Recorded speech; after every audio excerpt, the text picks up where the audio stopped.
Hi there everyone and welcome back to the channel. This video is the second part of my tuning guide for PX4, and in this video we are going to be focusing on gyro filter tuning. The gyro filters are the foundation of a really good tune in PX4, and we are going to be focusing on getting the maximum possible noise attenuation and the minimum possible filter delay. If we do a really good job of the gyro filter tuning, it's going to set us up perfectly for tuning the PID controllers, which is going to be the subject of future videos. So let's not waste any more time. Let's dive into gyro filter tuning with PX4. This video series is for hobbyists and covers everything you need to know to get a hobby drone flying brilliantly with PX4. If, however, you're a professional looking to tune a larger platform or looking to extract the maximum possible flight performance out of PX4 in challenging conditions, then you might be interested in my Ultimate PX4 Tuning course. This is a structured training with over 100 lessons covering every tuning parameter in PX4 from the most basic to the most sophisticated, and also has a focus on some of the hardware that's more commonly used in larger commercial drones. If that sounds like it would be perfect for you, then please check out the link down in the video description. This diagram shows the control stack in PX4, and we're going to be taking a scientific approach to tuning this whole stack, starting at the bottom with the filters and then working our way up, tuning the acro, stabilize, altitude and position mode controllers before finishing with some parameter suggestions for autonomous navigation as well. It's a lot to cover, so we're not going to be doing it all in one video. This video is going to focus on the filter tuning. Before we dive into filter tuning, it's important to make sure that our hardware is set up correctly. If you're looking for any information on this, I did a whole video on setting up PX4 from scratch as part 1 of this video series, and there's a link to that down in the video description. When we're doing gyro filter tuning, we're going to be logging at higher than normal rates. And if you're logging to a MicroSD card, it's important that that MicroSD is fast enough to capture all of the data. Otherwise, you're going to get logging dropouts, gaps in the logs where data is being lost. I would recommend the SanDisk Extreme 32GB MicroSDHC because this card has the fastest small file write performance of any MicroSD card, and that minimizes the chance of logging dropouts. Cards larger than 32GB are not currently supported in PX4, so just pick up the 32GB version, should set you back about $10, and it minimizes the chance that you're going to have any issues with dropouts in your logging. Before we start gyro filter tuning, we have to make sure that we've set the correct logging settings. So connect your drone to Q ground control, go and click on the purple Q logo, select vehicle configuration, and then drop down to the parameters tab. This will show you all of the parameters that are available in PX4.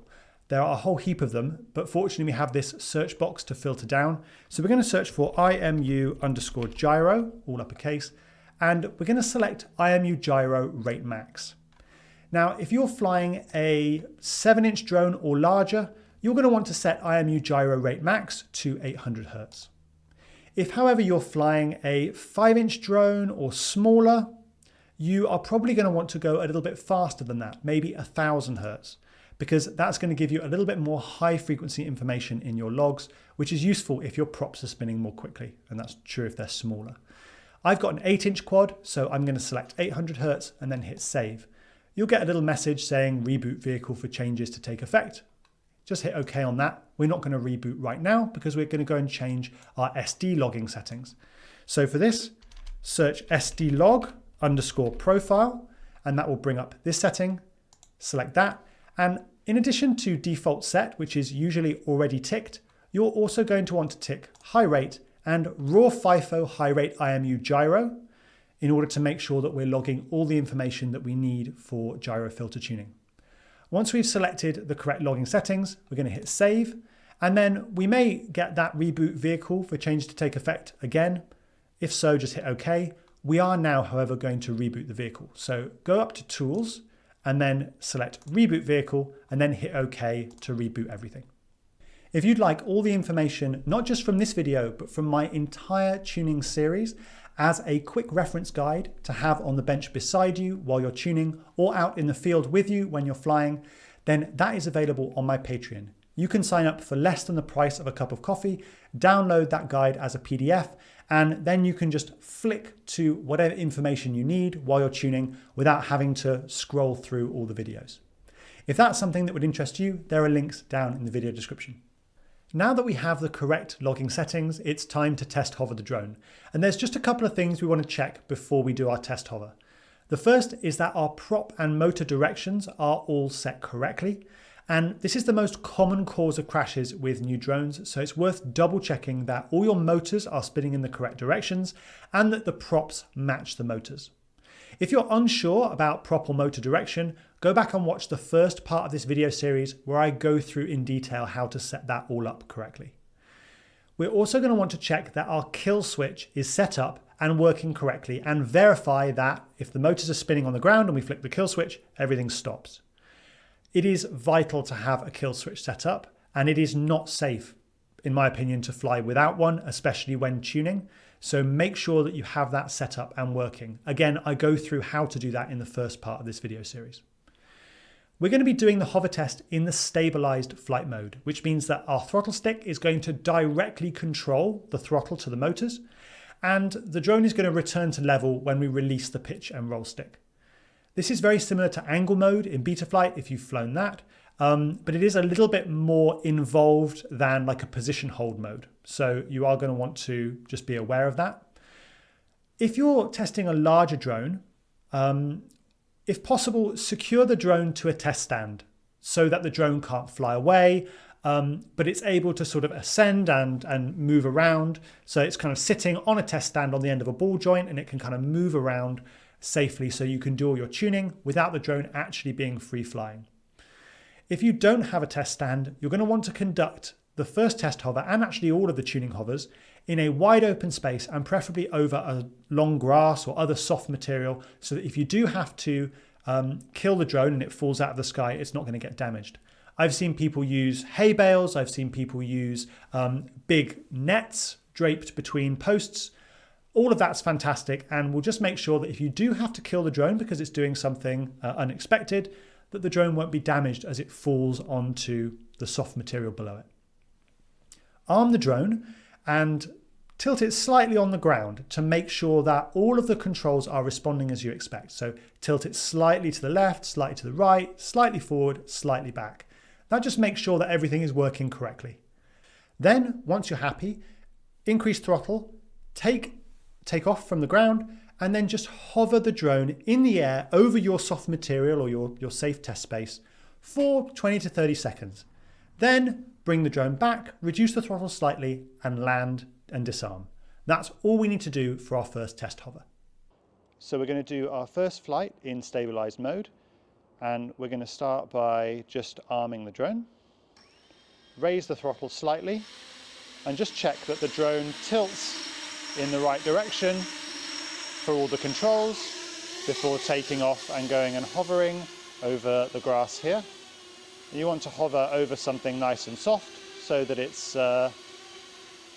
there's no risk to the drone if you need to suddenly disarm it, if you get a flyaway or the drone doing something unexpected. But we're just going to hover over the grass, and we only need to hover for about 20 or 30 seconds to get all the information we need for the gyro tune.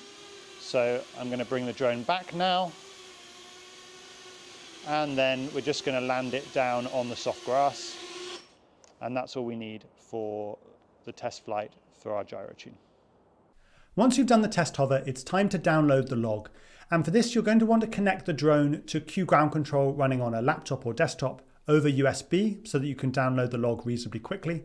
You're going to want to wait until it all connects, which it should do automatically over USB, and then you're going to select the Q logo, go into Analyze Tools and Log Download. If you don't see a whole list of logs, hit refresh. That should bring up the list of logs. Pick the log that corresponds to your test flight, and then you're going to select Download. This will bring up a Windows Explorer box where you're going to pick the folder that you want to download the log to, and then once you select the folder, the log should start downloading. It will download quite quickly. For me, it's around 600 kilobytes per second, so it takes a few tens of seconds to download a log. Just wait until the log download is complete, and then we're going to review the log in Flight Review. Once we've downloaded our log, we're going to then upload it to PX4's Flight Review tool so that we can interrogate it and look at the data. For this, you're going to go to logs.px4.io in your web browser, and then you'll see this page. You can give the log a description, so I'll just call it test hover. You can give any additional feedback or any notes that you want to make about the flight, whatever you want to say. And then you're going to put in your email address, which is where you're going to get a link in case you want to review this log at a later date. For access to the log, I would always set share by link. You don't necessarily just want to make your logs public because they do contain GPS data typically, which locates you. So best to just set that to share by link. You're going to then choose the log file, which is just going to bring up a Windows Explorer box where you select the log from your computer. And then once you've got everything set and you've chosen the right log file, you just hit upload. The upload process normally doesn't take very long at all. These logs aren't huge. And after the log is uploaded, you'll be taken immediately to a page where you can see some data about your flight, where the flight was, and then you can start seeing all the graphs that are going to detail the flight performance. And we're going to be using all of these graphs during the tuning process. But for now, just be happy that everything has worked with the upload and we can move on. To start with, we're going to be checking the gyro noise. So scroll down until you find the angular velocity power spectral density plot. So here it is here. This is the chart that we're going to be looking at to determine how our gyro filters are performing and also how our motor noise looks in the gyro logs. You should see that the gyro power spectral density plot extends up to about 0.45 times IMU gyro max rate, which you set when we set up the logging settings. So if you're seeing this plot and you're not seeing the motor noise that you expect because the plot isn't going up to high enough frequencies, you may need to increase IMU gyro max rate in order to get more high frequency data. If I zoom in on this plot, you can clearly see the motor noise in the gyro data.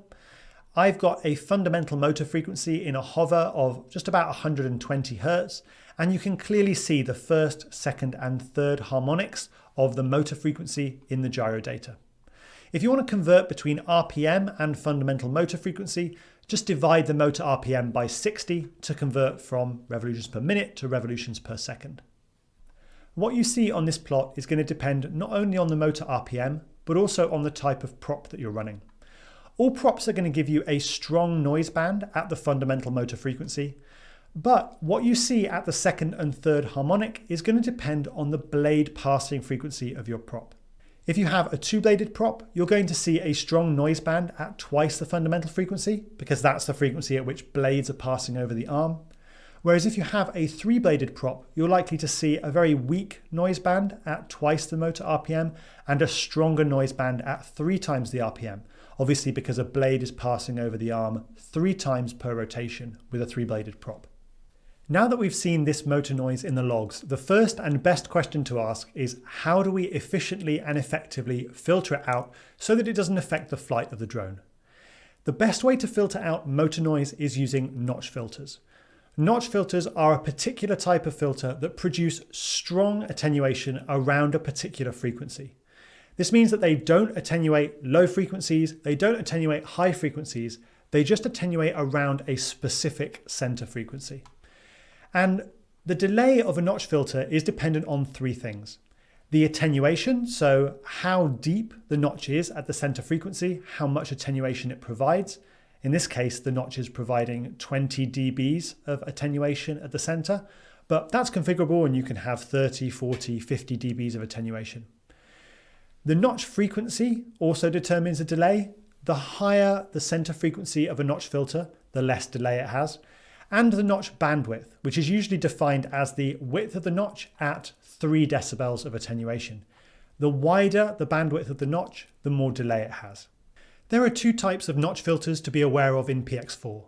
The first is the static notch filter. This is where you set the center frequency and the bandwidth, and these never change. And the second type is the dynamic notch filter, where both the center frequency and the bandwidth change depending on a data source like motor RPM. For dynamic notches in PX4, the Q factor is always held constant, and the Q factor is the center frequency divided by the notch bandwidth. What this means is that as the notch moves higher in frequency, the bandwidth also increases, and that's what you want in order to capture motor noise as it moves up and down in frequency. There are two different ways to drive the dynamic harmonic notch filters in PX4.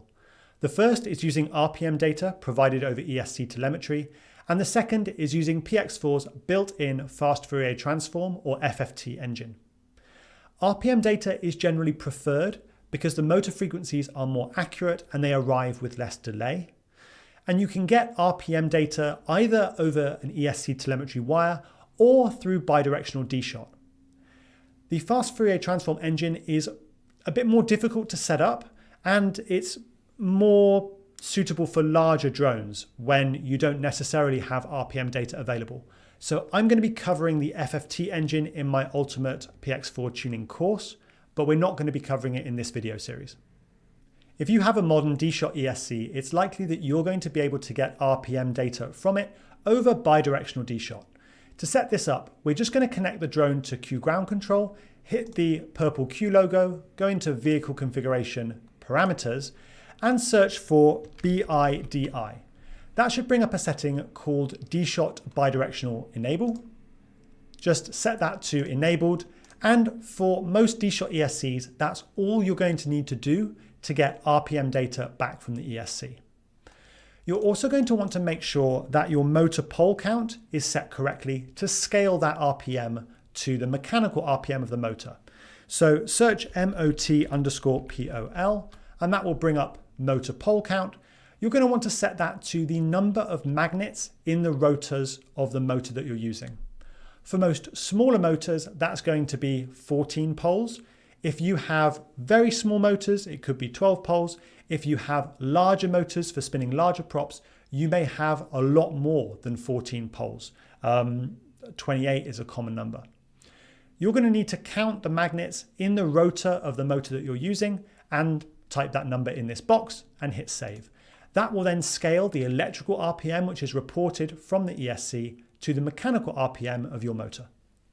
Bidirectional DShot is the highest frequency and lowest latency way to get RPM data from an ESC, but it's not the only way. You can also use the DShot telemetry wire. Some ESCs also report voltage, current, and even ESC temperature over this wire as well.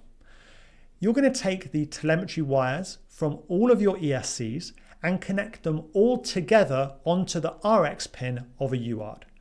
Once you've done that, you're going to go into Q ground control, go back into vehicle configuration parameters, and search DShot_tel. That's going to bring up the DShot telemetry configuration parameter, and you're going to set that to the correct UART that you've wired all your ESCs to. So you take all the ESC telemetry wires, wire them all to the RX pin of one UART, and then select that UART in this menu. If you're using the Miko Air 743 V2 as I am, there is a bug with UART 7 on this board and you can't set it for ESC telemetry as of the time of this recording. I am looking into getting that fixed with Miko Air and the PX4 devs, so hopefully that will be sorted by the time you watch this video, but as of the time of this recording, it's not working.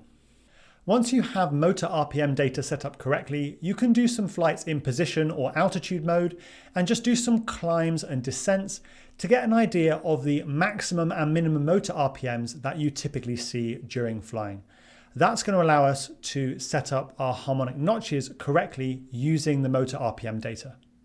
Here's an example flight that I did showing the maximum motor RPM that I achieved, which was about 11,000 RPM, and the minimum motor RPM, which was around 5,600 RPM. Obviously, you can convert that to a frequency by dividing by 60, and that's what we're going to use to set up our harmonic notches. Now it's time to set up the dynamic notch filter using RPM data. So jump into vehicle configuration and parameters, and then you're going to search for IMU_gyro. That's going to bring up a few settings. You're looking for IMU gyro DNF enable. So this is dynamic notch filter enable, and you're going to want to set that to 1 for ESC RPM only, and if FFT is ticked, make sure to untick it. Then hit save.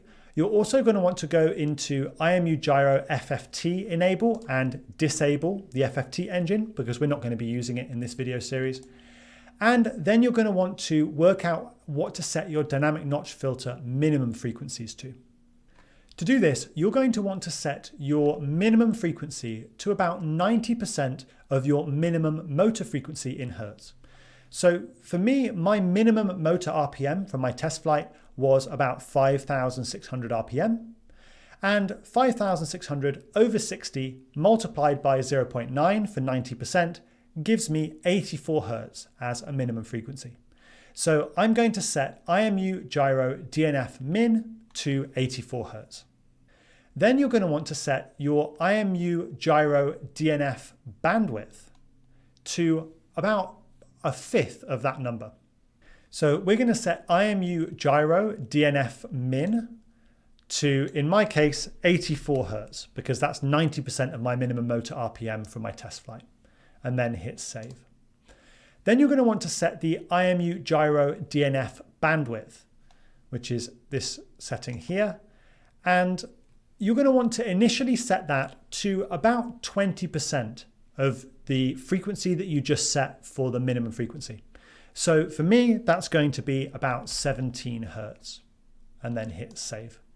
Now that we've set the dynamic notch filter frequency and bandwidth correctly, we need to set the number of harmonics.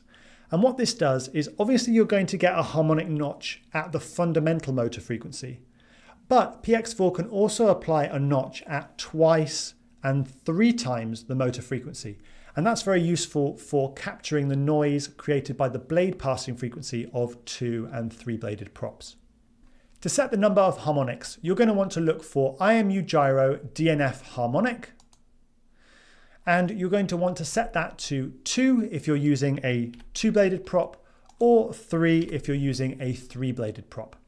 In my experience, there is no benefit to setting 4, 5, 6, or 7 notches for typical drones unless you're working on a very big platform with very low motor RPMs. And of course, I'm covering all of that in my PX4 tuning course for those larger kind of professional commercial platforms.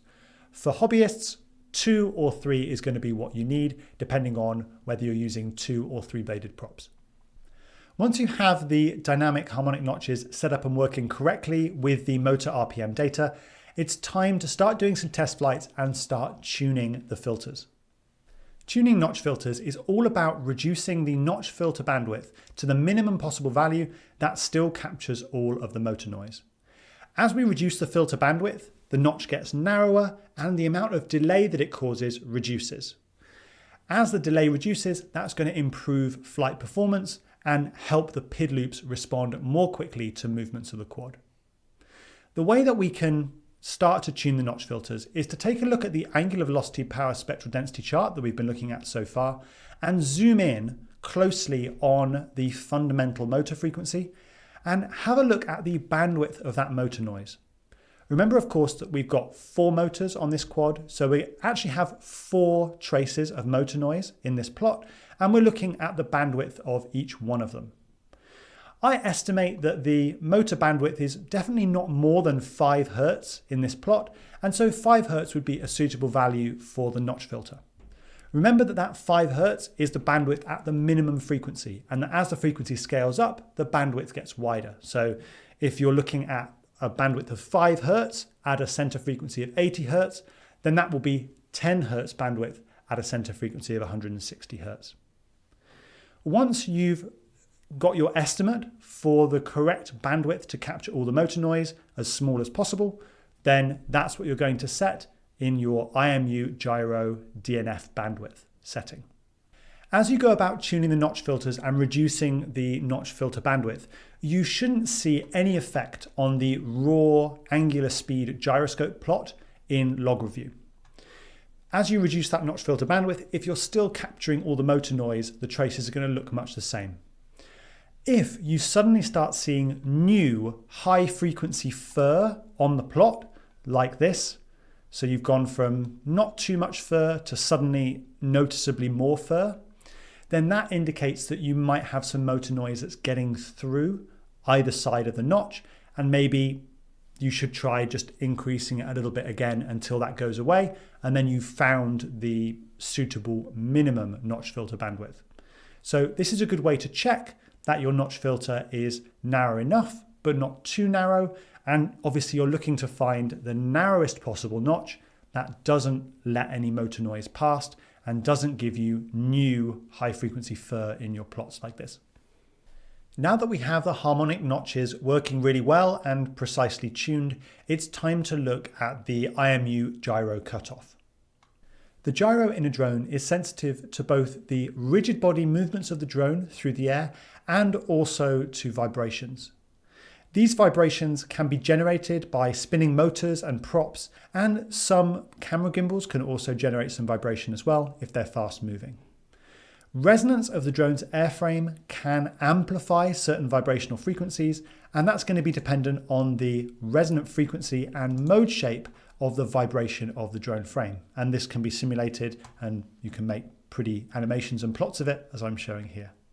The energy in these mechanical vibrations often occurs at a much higher frequency than the true rigid body rotations of the drone that we're interested in.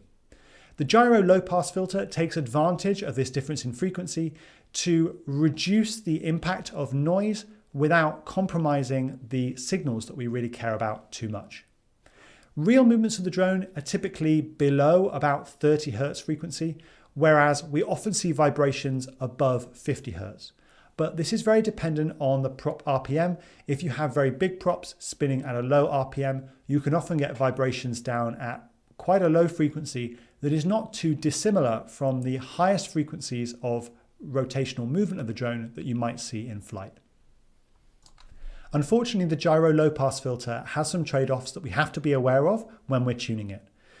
Any low pass filter attenuates high frequencies, but also adds delay. And that amount of delay is mathematically related to the cutoff frequency.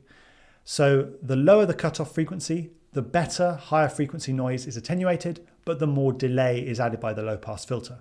And that delay isn't due to computational processing time of the filter. It's literally just due to the mathematical requirement that if you want to attenuate the high frequencies, you must add a certain amount of delay when you're doing it on time series data in real time.